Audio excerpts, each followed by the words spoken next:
This video is actually part of a series of lectures that are in a class entitled The MBTI Learning Styles, the 16 Personalities. You can access this course at udemy.com, teachable.com, or thinkific.com. You can also find more information at studentsuccessbase.com, which is our website, and the information is in printed format on Amazon in both a paperback and Kindle versions. So your INTJ is also still part of that visionary part, the visioning, intuition plus thinking. These are people who are agents of change that like visions, who have logic, argument, competence, and even independence. Let's look at their general description. They have original minds and a great drive for implementing ideas and achieving goals. They quickly see patterns in external events and develop long-range explanatory perspectives, and they organize a job and carry it through. They're skeptical, independent. They have high standards of competence and performance for themselves and others. So they don't just expect themselves to stand to a high bar, but they want everybody around them to do as well. I like that the INTJ in the graphic says mastermind. That really sums up exactly this personality. As we look at the INTJ, notice that only 2.1 of the total population is an INTJ. This is fascinating to me because there's not very many of them. Remember that these are people that when you look at them, they're generally seen private, reserved, even hard to know. Some people might even say that they're a little bit snobbish because they're aloof. And it's not that they're snobs, it's that they're really introverted and it's difficult to get to know them. They are analytical, but they're also innovative. And their question is always, why is this so? So because of this question, why is this so? It means that they tend to ask a lot of questions, like a 2-year-old that says why all the time. This is an INTJ, why? Now, when the INTJ is learning, they are really energized while they're searching for answers, and they thrive in learning. They are really good learners. They're highly accurate also in reproducing visual information, which is fascinating, isn't it? They are planners. They are very organized planners. Not only do they plan their days, but they plan their learning experiences. Do you find that interesting? Because I think that this is a fascinating part of them, is that they're very objective or create objectives for their own lives. They like asking questions and learning about theories, even models.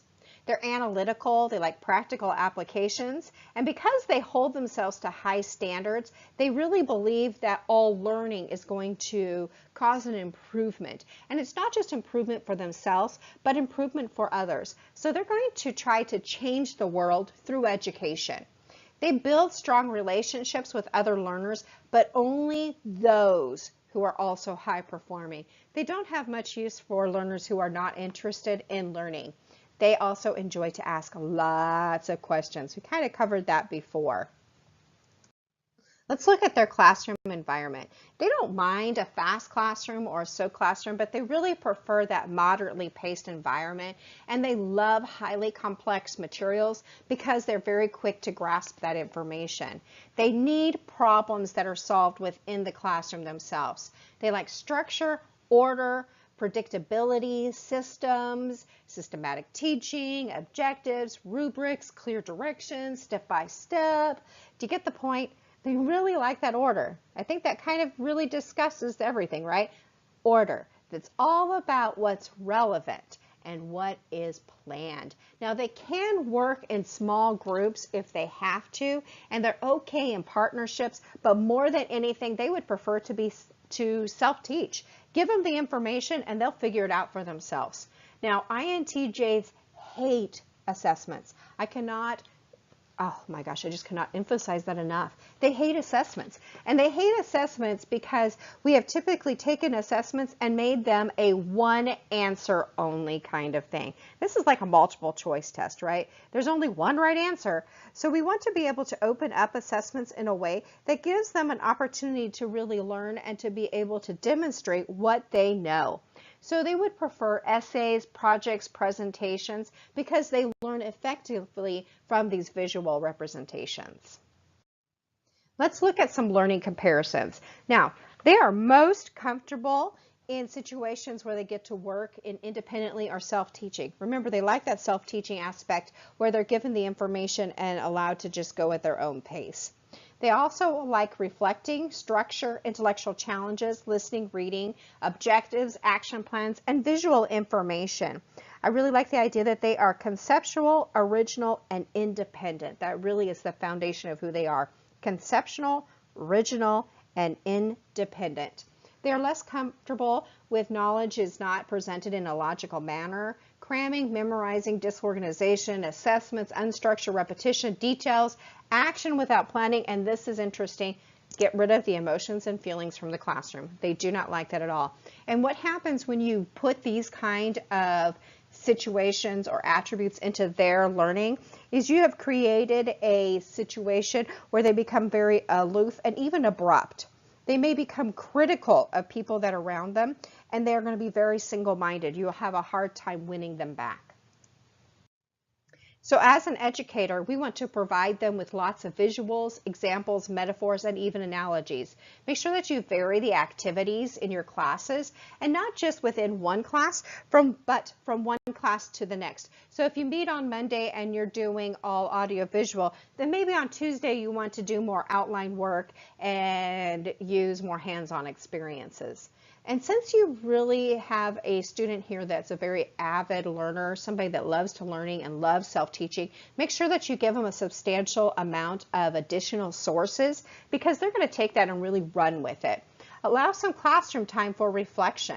And remember that they prefer to learn from organized people because they want their instructors to present the information in an organized, logical manner. So be sure to be on time, have all of your materials and your notes and everything organized for teaching.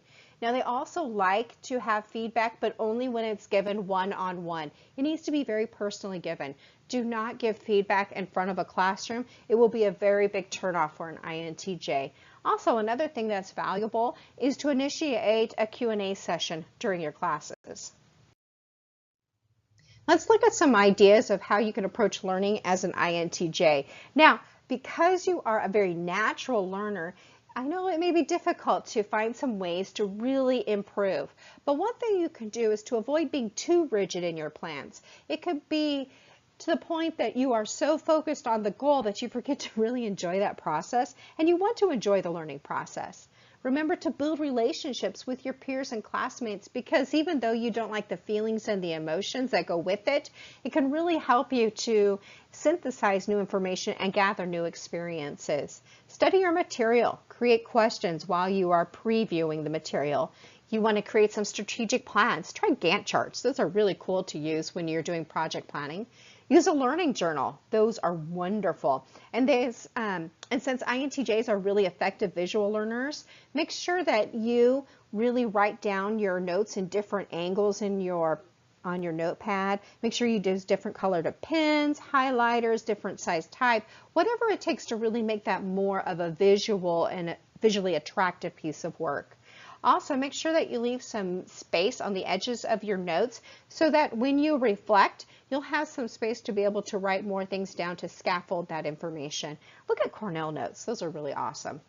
So the biggest thing, though, like everything else, is to remember to really write down and enjoy the process. Learn what really works for you.